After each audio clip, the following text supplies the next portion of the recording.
भगवान ने कहा अकृतात्मा मत बनो, कृतात्मा बनो। जो अकृतात्मा होता है अशुद्ध अंतःकरण का होता है। अशुद्ध हम सब लोग हैं, परिवेश चारों ओर का ऐसा है, हम और आप करेंगे क्या? लेकिन व्यक्ति बड़ा सावधान है, अपने परिवार को स्वच्छ रखता है, अपने को स्वच्छ रखता है, अपने भवन को स्वच्छ रखता है। जैसे सब जगह की स्वच्छता आवश्यक है, वैसे ही मानव को अपने अंतःकरण की शुद्धि भी करना चाहिए। यदादित्य गतम तेजो जगत भासयते खिलम यच्चंद्रमसि यच्चाग्नौ तत्तेजो विद्धि मामकम। अग्निम श्लोक में भगवान ने कहा, जहां जहां जो कुछ दिखाई पड़ता है, बहुत व्याख्या नहीं कर पाऊंगा, वैसे भी लगता है कि 15वां अध्याय के पूरे श्लोक कल तो हो ही नहीं पाएंगे, इसलिए हम सब लोग 15वें अध्याय का कल पाठ कर लेंगे। पूरा पाठ करने से भी बहुत पुण्य मिलता है, महात्म्य में लिखा है यदादित्य गतम तेजो जगत भासयते खिलम यच्चंद्रमसि यच्चाग्नौ तत्तेजो विद्धि मामकम। अब भगवान ने कहा केवल मूर्ति में भगवान का दर्शन मत करो। और कई लोग तो ऐसे हैं, क्षमा करिएगा, कि अपने ही भगवान में कहते हैं भगवान है, दूसरे में है ही नहीं। अगर कोई ठाकुर जी का कोई एक स्वरूप रखने वाला व्यक्ति है, तो कई जगह मैंने ऐसे रूढ़ चुस्त लोग देखे कि उनसे कहो कि भाई दूसरे भगवान को मानो न मानो, कम से कम नमस्कार तो कर लो। बोले नहीं, मारा ठाकुर जी में भगवान छे, बीजा ने ठाकुर जी में भगवान छे ज नहीं। लेकिन परमात्मा तो सर्वत्र व्याप्त है ना, इसलिए परमात्मा की सर्वव्याप्तता बताने के लिए भगवान श्री कृष्ण ने कहा यदादित्य गतम तेजो।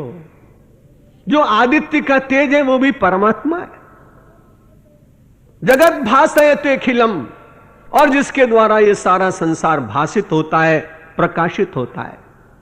यह चंद्रमसी यच्चाग्नौ, चंद्रमा में जो शीतलता है, अग्नि में जो दाहकता है, तत्तेजो विद्धि मामकम, उनके भीतर जितना भी तेज है मामकम वो मेरा है। सूर्य अपने आप प्रकाशित नहीं हो सकता यदि ईश्वर को शक्ति उसको प्रदान न करे। ये देवता है, देवताओं के भीतर शक्ति ब्रह्म देता है। एक बार ऐसा झगड़ा हुआ था, उपनिषद में वर्णन आता है।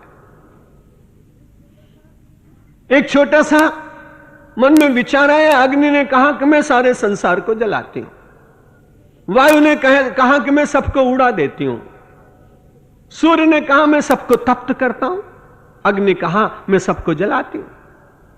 तीनों ने कहा हम तीनों में कौन बड़ा है, इसका निर्णय कौन करे। बहुत ज्यादा वैचारिक संघर्ष हो गया। इतने में एक विचित्र सी दिव्य आभा प्रकट हुई, मूर्तिमंत। उसने कहा आप सब लोग क्यों झगड़ रहे हैं? उन्होंने कहा हम अग्नि हैं और हम कहते हैं कि सारे संसार को हम क्षण मात्र में जला देते हैं। दूसरे ने कहा मैं वायु हूं, मैं क्षण मात्र में आंधी में सबको उड़ा देती हूं। तीसरे ने कहा मैं वरुण हूं, मैं सारे संसार को जलप्लावों में लेकर महाप्रलय कर देती हूं। उस आभा ने, उस विग्रह ने वहीं जंगल में से एक छोटा तिनका उठाया, जिसको गुजराती में आप तणखला कहते हैं। उस तिनको को उठा करके और उस विग्रह ने सबसे पहले उस पानी से कहा, वरुण से कहा एतत् आदत्स्व, इसको जरा भिगो दीजिए। बड़ा प्रयत्न करने के बाद भी पानी, वो छोटा सा तिनका भीगा नहीं।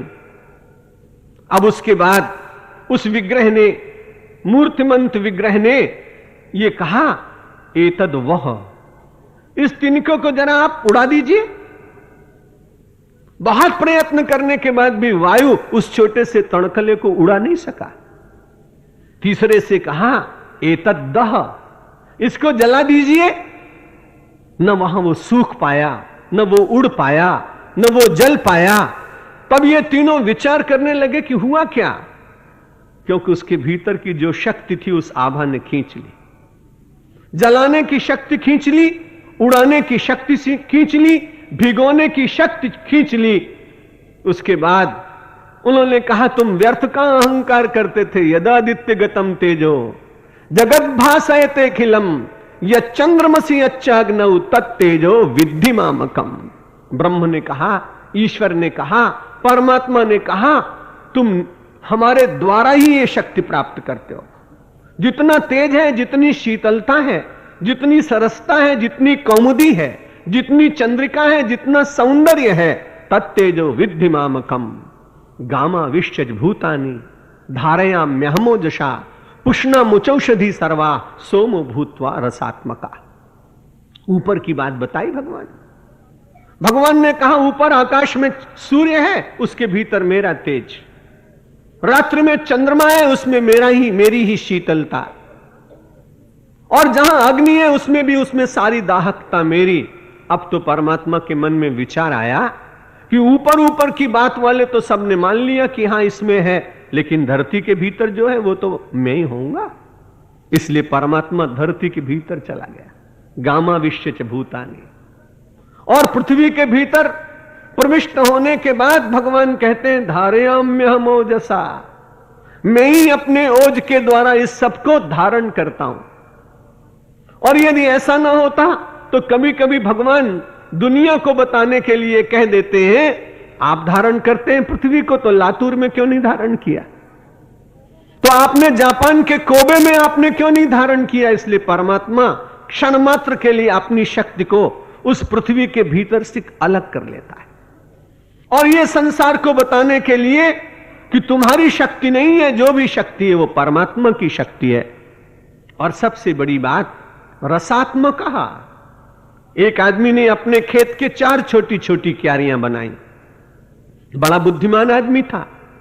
एक क्यारी में उसने नींबू का छोर लगा दिया, दूसरे में उसने विचार किया कि थोड़े दिन के बाद वर्षा ऋतु आएगी और वर्षा ऋतु में भजिया खाने का बड़ा मजा आता है, इसलिए थोड़ी मिर्ची बो दी उसने। एक क्यारी में नींबू लगा दिया, चटनी बनानी है ना, और दूसरी क्यारी में उसने मिर्च बो दी।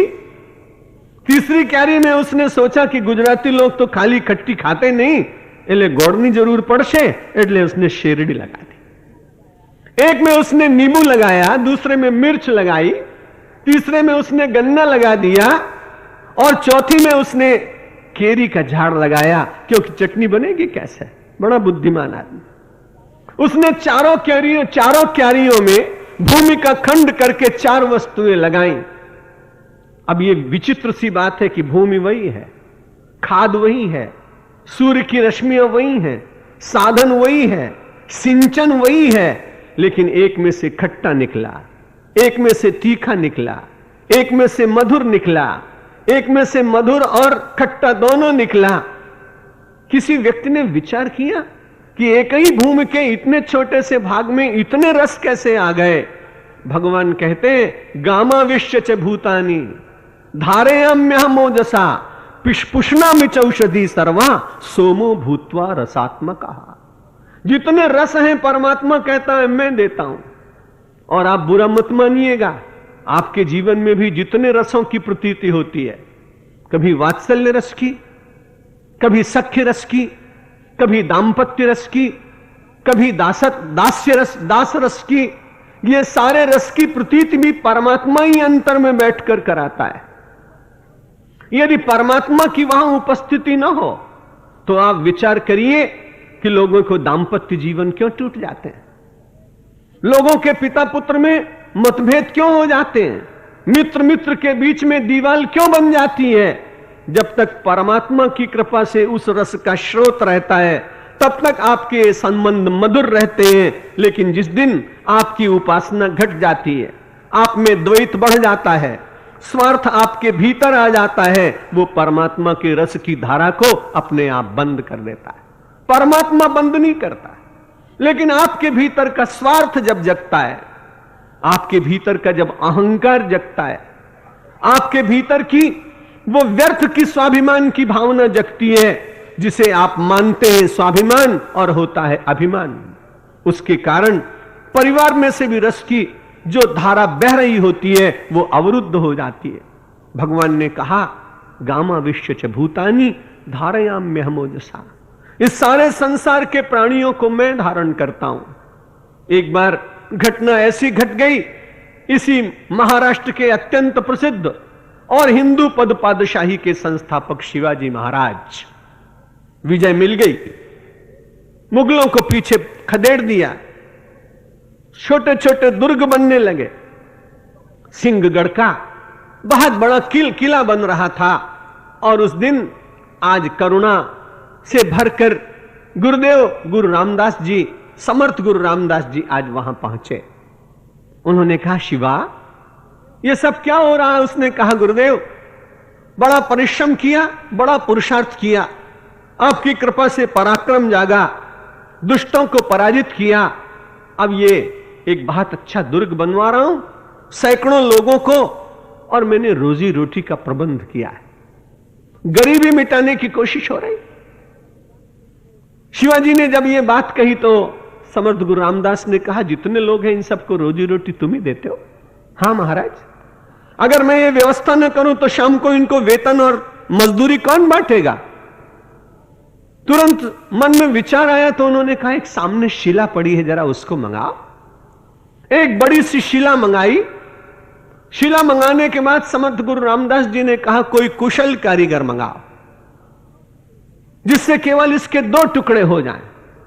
कुशल कारीगर आया, उसने हाथ में लोहे का हथौड़ा लेकर एक ही प्रहार में उस शिला के 2 टुकड़े किए। एक बड़ी अद्भुत घटना घटी। उसके भीतर एक छोटा सा गड्ढा, उसमें थोड़ा सा पानी और उसमें एक छोटा सा मेंढक। पानी के बीच में एक छोटा सा ढेड़का बैठा हुआ था। समर्थ गुरु रामदास ने कहा, शिवाजी इसकी रोजी रोटी का भी प्रबंध तुम ही करते होगे। आंखें खुल गईं। परमात्मा कहते, गामा विश्व च भूतानी धारयाम म्यामो जसा। संसार के जितने भूत प्राणी हैं उन सब का रक्षण परमात्मा स्वयं करता है। जीवन का रस उनको प्रदान करता है, चेतना उनको प्रदान करता है। सोमो भूत्वा रसात्मकः। और इतना ही नहीं, हम सब लोग जो बोतलों में औषधियां लाते हैं, टेबलेट्स लाते हैं, वो तो ठीक बात, लेकिन इनके भीतर जो औषधियां मूल रूप से मिलाई जाती हैं, जंगलों से जो जड़ी बूटी लाते हैं, उनमें औषधियों को रोग दूर करने की शक्ति कौन प्रदान करता है? कोई व्यक्ति, ये ठीक बात है कि मस्तिष्क को ठीक करने के लिए ब्राह्मी बूटी ले आए और ब्राह्मी बूटी का प्रयोग करने के बाद उसकी स्मरण शक्ति कुछ बढ़ जाए, लेकिन ब्राह्मी बूटी में स्मरण शक्ति बढ़ाने की शक्ति कौन देता है? कभी विचार किया आपने? सोमो भूत्वा रसात्मकः। वो परमात्मा सबके भीतर रस प्रदान करता है, धरती के भीतर चला जाता है। हमारी और आपकी तो बड़ी विचित्र बात, यदि हम किसी छात्र को 10 बरस तक छात्रवृत्ति दें, स्कॉलरशिप दें, वो पढ़ जाए और कभी मिलने के लिए अपने को आ जाए और 10-20 लोग बैठे हों, तो हम बड़े गर्वपूर्वक कहते हैं, बड़ा गरीब विद्यार्थी था ना, 10 वर्ष तक मैंने इसको पढ़ने के लिए खर्चा दिया, तब पढ़कर एमए पास हुआ है। 50 आदमियों के बीच में अपनी उस सेवा का बखान करेंगे, पर परमात्मा धरती के भीतर छुप कर बैठा है और सारे संसार को कह रहा है, मैंने इसको गुड़ दिया, मैंने इसको मिर्च दी, मैंने इसको नींबू दिया, मैंने इसको औषधि दी, मैंने इसको प्राण दिए। लेकिन परमात्मा प्रकट होकर यह कहने कभी नहीं आता है कि मैंने सबको दिया है। यही तो अंतर है परमात्मा का और जीव का। जीव प्रदान करने के बाद प्रदर्शन करता है और परमात्मा प्रदान करने के बाद अव्यक्त हो जाता है, छिप जाता है। और दूसरी कठिनाई उसके साथ संभवतः यह भी होगी कि जब लोगों को यह मालूम है कि परमात्मा ही देता है, तो बहुत लोग उसको घेर लेंगे और कहेंगे कि जब इतना दिया तो उतना और दो जितना मैं चाहता हूं, इसलिए बचने की चेष्टा करता है। गामा विश्व च भूतानी धारयाम म्यामो जसा पुष्णा मुचौषधि सर्वा सोमो भूत्वा रसात्मका। बहुत सारे श्लोक हैं जिनका पूरा चिंतन संभवतः देना बहुत कठिन है। थोड़ा आगे बढ़कर एक श्लोक की चर्चा करेंगे। अहम वैश्वानरो भूत्वा प्राणिनाम देहमाश्रितः प्राणापान समायुक्तो पचाम्यन्नम चतुर्विधम। एक बहुत बड़ा काम भगवान हमारा कर रहे हैं। यदि भगवान हमारे भीतर, पेट के भीतर, उदर के भीतर वैश्वानर के बीच में के रूप में विराजमान न हो, तो भोजन हजम नहीं होगा। जो आप जैसी रोटी खाते हैं वैसी ही आपको निर्गत हो जाएगी। जिन लोगों की पाचन शक्ति कम हो जाती है, अच्छे वैद्य कहते हैं तुम्हारा वैश्वानर कुछ शांत हुआ है। इसलिए भगवान कहते हैं धरती में से तुम्हें भोजन के पदार्थ मैंने दिए और उन पदार्थों को पचाने के लिए तुम्हारी एक नौकरी करने के लिए और मैं तुम्हारे भीतर बैठ गया और वो काम परमात्मा करते हैं कि अहम वैश्वानरो भूत्वा जठराग्नि बन जाते हैं।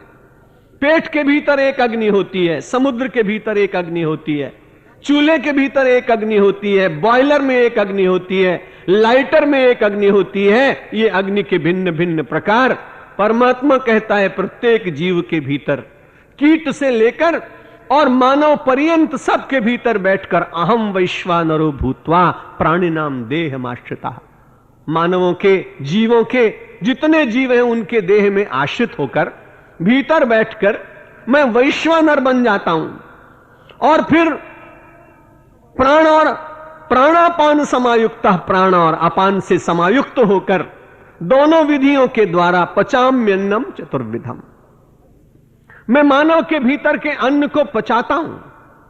परमात्मा की उपासना करनी हो तो इतना ही मात्र पर्याप्त है। वो बहुत सुंदर है, बड़ा दयालु है, बड़ा कृपालु है, तो हम सब लोग भक्त लोग विचार करते हैं। लेकिन किसी नास्तिक से भी यह कहा जा सकता है कि परमात्मा को मत मानो, पर तुम्हारे उदर में जठराग्नि बनकर वैश्वानर बनकर तुम्हारे भोजन को ठीक से पचाकर उसमें से पंच धातुओं का निर्माण करने का जो काम कर रहा है, जिसे तुम स्वीकार नहीं करते फिर भी वो कर रहा है, क्या तुम इतने अनफेथफुल होना चाहते हो? क्या तुम इतने अकृतज्ञ होना चाहते हो? अरे केवल एकमात्र यदि विचार आ जाए कि मेरे किए हुए भोजन को पचाकर मेरे शरीर में रस प्रदान करने का काम जो कर रहा है वही परमात्मा है, यदि इस व्याख्या को भी यदि समाज में दे सकें तो बहुत कुछ हो सकता है। मैं अभी आपको और भी कुछ कहता, लेकिन आप जानते हैं कि मैं तो बहुत ही घड़ी का पाबंद आदमी हूं। मैंने महात्मा गांधी जी के जीवन से और पश्चिमी यात्राओं से केवल समय पालन की बात बहुत सीखी है। कल हम लोग गीता का 15वां अध्याय पूरा पाठ करेंगे, एक दो श्लोकों की व्याख्या करेंगे। जो शेष रह गए फिर कभी भगवान की इच्छा होगी, वचन कुछ देते नहीं, कभी मिलना होगा, स्मरण रहा तो फिर उसी श्लोक से आगे प्रारंभ कर देंगे। हमारे यहां शास्त्रों का अर्थ होता है, शास्त्रों की इति नहीं होती, और हम सब लोग इति पर विश्वास नहीं करते हैं। हम लोग जन्मांतरवादी लोग हैं, इसलिए हमारी यात्रा तो निरंतर चलती रहती है, और निरंतर चलने वाली यात्रा में हम परमात्मा का आश्रय चाहते हैं। आज छोटी दूसरी प्रार्थना करेंगे। भगवान मेरी नैया उस पार लगा देना, अब तक तो निभाया है आगे भी निभा देना। दल बल के साथ माया घेरे जो मुझे आकर, तो देखते न रहना झट आके बचा लेना। भगवान मेरी नैया उस पार लगा देना। संभव है झंझटों में मैं तुमको भूल जाऊं, पर नाथ कहीं तुम भी मुझको न भुला देना। भगवान मेरी नैया उस पार लगा देना। तुम देव मैं पुजारी, तुम इष्ट मैं उपासक, ये बात अगर सच है सच करके दिखा देना। भगवान मेरी नैया उस पार लगा देना। अब तक तो निभाया है आगे भी निभा देना। शंकर भगवान की, रामचंद्र भगवान की, कृष्णचंद्र भगवान की, जगदम्बे माता की, पवन सुत हनुमान की, भगवान महावीर की, गुरु नानक देव महाराज की, सब संतों की, भारत माता की, सनातन धर्म की। ओम नमः पार्वती पतये, हर हर महादेव।